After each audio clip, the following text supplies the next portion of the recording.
Bismillah walhamdulillah Wassalatu wassalamu ala rasulillah Sayyidina wa maulana Muhammadin ibnu Abdillah.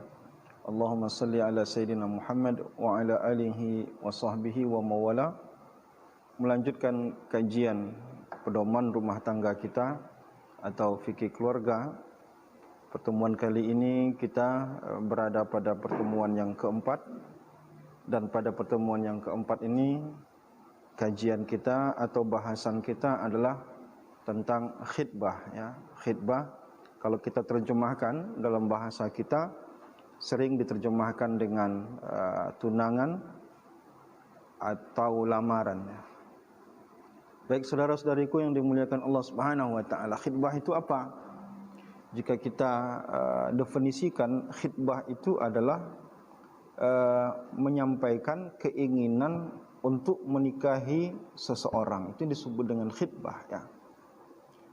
Jadi khitbah itu tidak mesti dengan acara-acara besar, tidak mesti dengan perayaan-perayaan atau kenduri-kenduri, tapi ungkapan kita untuk melamar seseorang kepada walinya, maka itu disebut dengan khitbah, ya. Maka ketika diterima oleh walinya, disepakati bahwa mereka akan menikah, berarti prosesnya di situ dia sedang dalam keadaan terkhitbah atau menkhitbah. Jadi sederhana sekali, ya. Kadang memang dipersulit oleh adat istiadat kita, ya, dengan berbagai banyak macam istilah. Apalagi di tempat kita terkadang beda daerahnya punya istilah sendiri, ya. Ada lamaran, ada tunangan, ada merisik dan segala macam. Intinya khitbah itu apa? Khitbah itu adalah menyampaikan keinginan untuk menikahi seorang perempuan, dan setelah disetujui bagaimanapun prosesnya, maka perempuan itu posisinya adalah terkhitbah. Nah, itu yang penting untuk kita definisikan dulu supaya kita tidak melebar dalam mendefinisikan. Terlalu sulit kita untuk mendefinisikan khitbah itu. Maka dia berbeda dengan ta'aruf. Kalau ta'aruf itu sekedar untuk mengenal. Tapi kalau khitbah sudah lebih dari sekedar mengenal, tapi komitmen untuk menikahi. Itu disebut dengan khitbah, ya. Khitbah ini dapat kita temukan dalam Al-Quran. Allah berfirman, a'udzubillahi minasyaitonirrajim, wala junaha 'alaikum fima aradtum bihi min khitbatin nisa. Kata Allah, dan tidak mengapa bagimu untuk meminang ataupun menkhitbah wanita-wanita itu. Artinya khitbah ini masyru', disyariatkan dalam agama kita. Nah, kemudian khitbah ini tadi sudah kita katakan lebih sekedar ta'aruf. Kalau ta'aruf kenal. Kalau khitbah ini mengajukan untuk menikahi, bukan mengenal lagi. Nah, artinya setelah proses saling mengenal, ada ketertarikan, maka proses berikutnya adalah komitmen untuk menikahi. Karena posisinya adalah posisi komitmen untuk menikahi, maka di sini ada konsekuensi hukum yang berbeda dengan ta'aruf. Konsekuensi hukumnya apa? Di antara konsekuensi hukumnya adalah karena kesungguhan seorang laki-laki ingin menkhitbah, maka proses khitbah si laki-laki boleh untuk melihat bagian tubuh tertentu pada si perempuan. Dan itu justru disyariatkan, ya, disunnahkan. Suatu ketika seorang sahabat, ya, melamar seorang perempuan. Rasulullah bertanya kepadanya, kamu sudah lihat belum perempuan itu? Kata dia, saya belum pernah lihat perempuan itu, ya Rasulullah. Kata Rasulullah, unzur ilaiha fa innahu ahra an yu'addi ma bainakuma. Ya, lihat, kata Rasulullah, karena melihat tunangan itu dapat meluruskan ataupun melancarkan pernikahan, hubungan antara suami dan istri. Kenapa? Karena poin daripada melihat itu adalah bagaimana si laki-laki memiliki ketertarikan kepada perempuan yang akan dia nikahi sebelum dia menikahnya. Nah, karena kita punya selera yang berbeda-beda, ya. Rasulullah sendiri katakan bahwa orang muhajirin dari Mekah seleranya terhadap perempuan itu berbeda dengan selera orang-orang Ansor terhadap perempuan. Dan itu kodratnya manusia. Kadang kita katakan perempuan itu cantik, kita katakan dia menarik, tapi menurut orang lain tidak menarik. Selera berbeda-beda. Maka Rasulullah katakan apa? Tengok dulu perempuan itu. Dan di sebuah hadis kata Rasulullah, "Iza khataba ahadukumul mar'ah," apabila kalian melamar seorang perempuan, fa in istata'a an yanzura ila ma yad'uhu ila nikahiha falyaf'al. Kalau kalian bisa melihat apa yang membuat kalian tertarik, maka lihatlah apa yang bisa membuat kalian tertarik. Nah, hanya saja ulama dalam hal ini berbeda pandangan. Yang boleh dilihat itu apa saja. Mayoritas ulama mengatakan, termasuk dalam hal ini mazhab Syafi'i mengatakan bahwa yang hanya boleh dilihat itu adalah telapak tangan dan wajah. Nah, ini menurut mazhab Syafi'i dan mayoritas ulama. Nah, nanti wajah itu nanti akan menggambarkan tentang ketertarikan paras. Kalau tangan nanti adalah tentang bagaimana kita melihat aktivitas dia, apakah dia ini kesuburannya dan segala macam. Intinya melihat itu boleh, tapi pada saat khitbah, bukan saat ta'aruf. Ya. Artinya sebelum itu kita tidak dianjurkan untuk melihat. Melihat di sini bukan sekedar melihat di sini sampai membuat hati kita tertarik untuk menikahi dia. Nah, itu bedanya, bukan melihat sekedar melihat biasa ya, tapi melihat di sini diterjemahkan melihat yang membuat kita ingin menikahi dia ya. Apa yang membuat kita tertarik melihat dia. Tentu saja karena ini sudah sampai ke ranah privasinya seorang perempuan, maka melihat itu boleh ketika memang si laki-laki ini punya niat yang sudah sangat kuat ingin menikah. Itu adab yang perlu dijaga. Ya, jangan sembarang karena boleh melihat lalu kita melihatnya di sembarang momen misalkan, enggak pula seperti itu. Ada adabnya. Adab yang pertama yang perlu dijaga ketika melihat itu adalah pastikan bahwa laki-laki itu memang punya niat yang kuat ingin menikah. Kalau dia memang belum ada niat mau nikah, lalu kemudian dia melihat perempuan, itu takutnya dikhawatirkan itu kan menjadi alasan bagi dia untuk mendatangkan fitnah bagi perempuan itu. Yang kedua, karena ini adalah ranah privasi juga bagi perempuan, maka tidak dibenarkan melihat dalam kondisi berdua-duaan.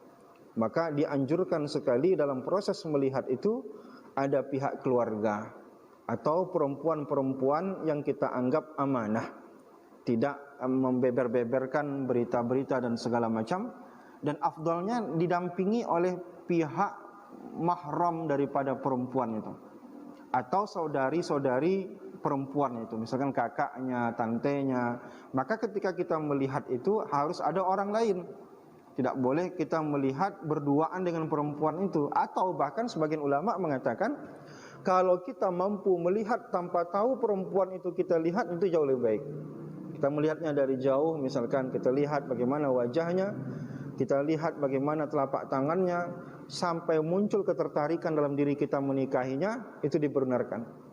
Nah, tapi kalau kita memang belum ada niat nikah, kita tatapi terus perempuan itu ada ketertarikan, tapi kita masih belum mau nikah, kita lihat lagi, maka kita terjerumus dalam perbuatan haram.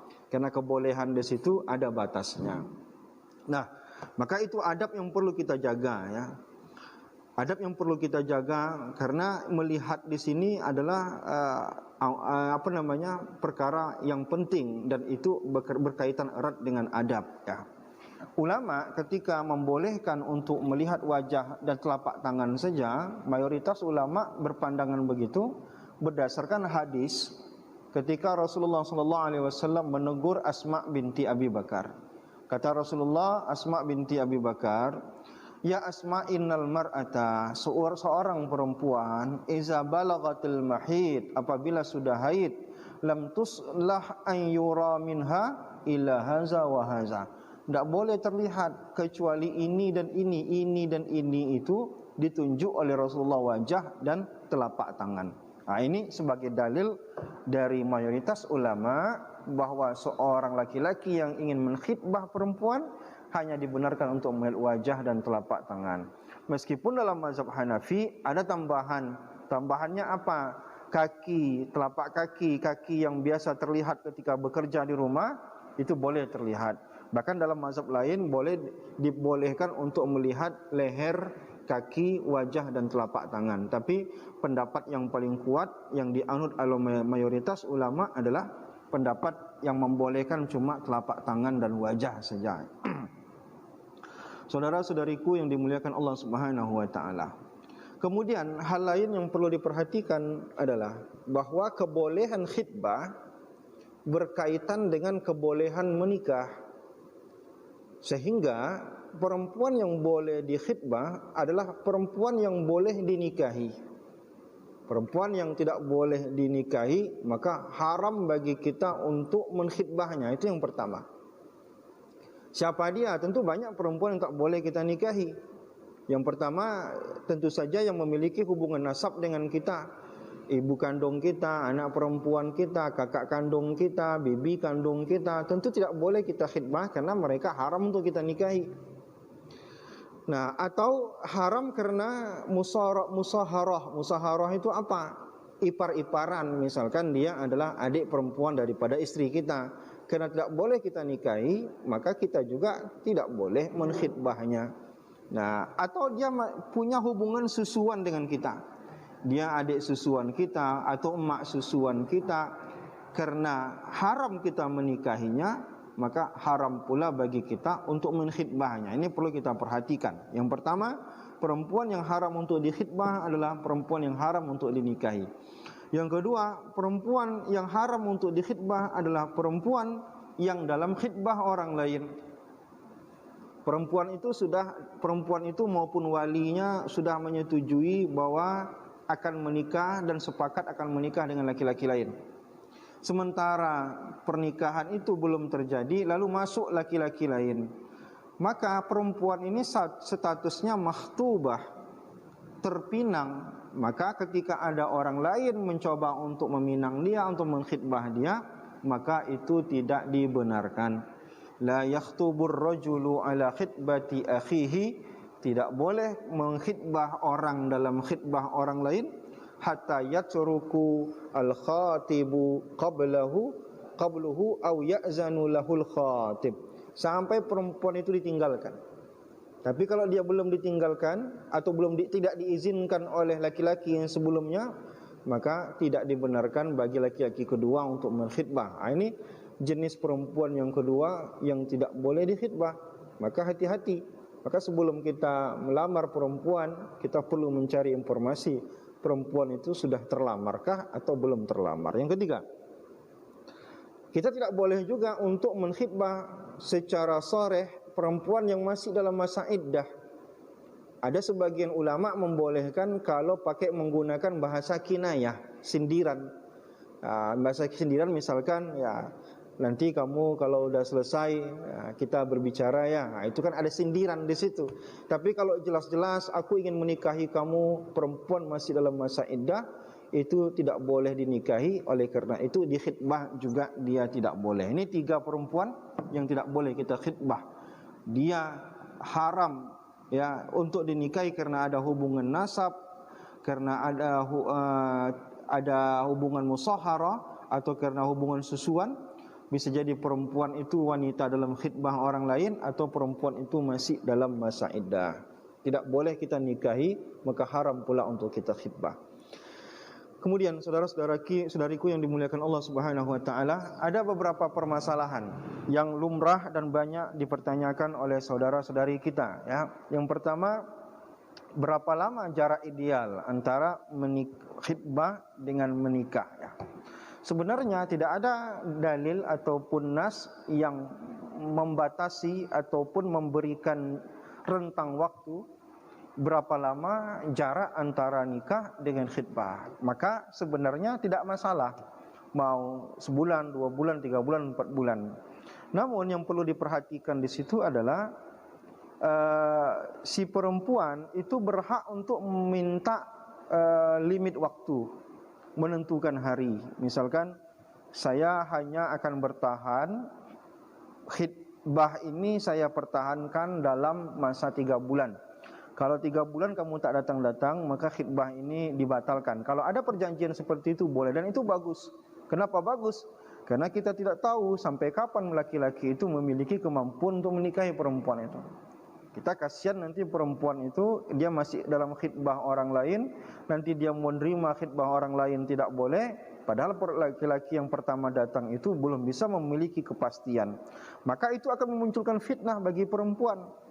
Oleh karena itu, maka saran kami bahwa elok dikasih batasan waktu, ya, buat kesepakatan berapa lama setelah khitbah ini perempuan itu akan dinikahi. Itu jawaban tentang berapa lama jarak ideal. Asalkan jangan sampai memudaratkan perempuan itu.